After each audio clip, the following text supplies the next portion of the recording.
అసలు ముఖ్యంగా ఇంట్లోకి చెదలు ఎందుకు వస్తాయి? అసలు చెదలు రాకుండా మనం ఏం చేయాలి? వీటన్నిటి గురించి నేను క్లియర్గా ఎక్స్ప్లెయిన్ చేస్తాను.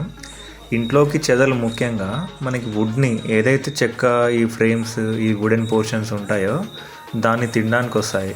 ఇంట్లోకి చెదలు రాకుండా ముఖ్యంగా మనము ఇల్లు కట్టేటప్పుడు బేస్మెంట్లో దాన్ని సాయిల్ స్టెరిలైజేషన్ అంటారు, అది చేయిస్తారు. ఇలా ఇల్లు మొత్తం కట్టడం అయిపోయిన తర్వాత ఇంట్లో డోర్స్కి, డోర్ ఫ్రేమ్స్కి, విండోస్కి ఇట్లా స్కట్టింగ్ చుట్టూ డ్రిల్ మిషన్తో హోల్స్ వేసేసుకొని ఆ హోల్స్లో ఇలా మెడిసిన్ ఇంజెక్ట్ చేసేసి ఆ హోల్స్ నీట్గా క్లోజ్ చేయడం జరుగుతుంది. ఇది అనేది సెకండ్ స్టేజ్లో మనం ఇట్లా హోల్స్ వేసుకోవడం జరుగుతుంది.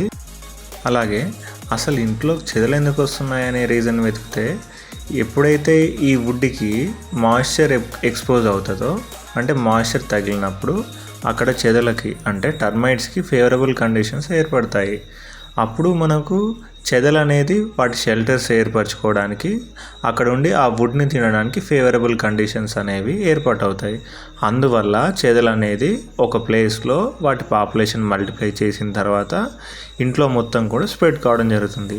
ఇది రాకుండా మనకి యాంటీ టర్మైట్ ట్రీట్మెంట్ అంటే పెస్ట్ కంట్రోల్, చెదలు రాకుండా, ఈ టర్మైట్స్ రాకుండా పెస్ట్ కంట్రోల్ చేయించుకోవడం వల్ల చెక్కకి ఎటువంటి డ్యామేజ్ కాదు.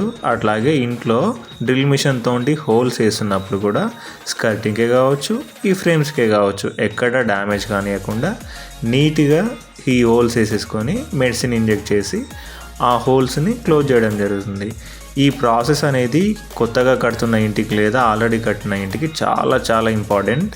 మనకి లక్షలాది విలువైన వస్తువులు ఇంట్లో ఉంటాయి కాబట్టి ఈ చిన్నపాటి ఖర్చుతో కూడుకున్న పెస్ట్ కంట్రోల్ అనేది చాలా ముఖ్యమండి. Thank you for watching Asia pest control.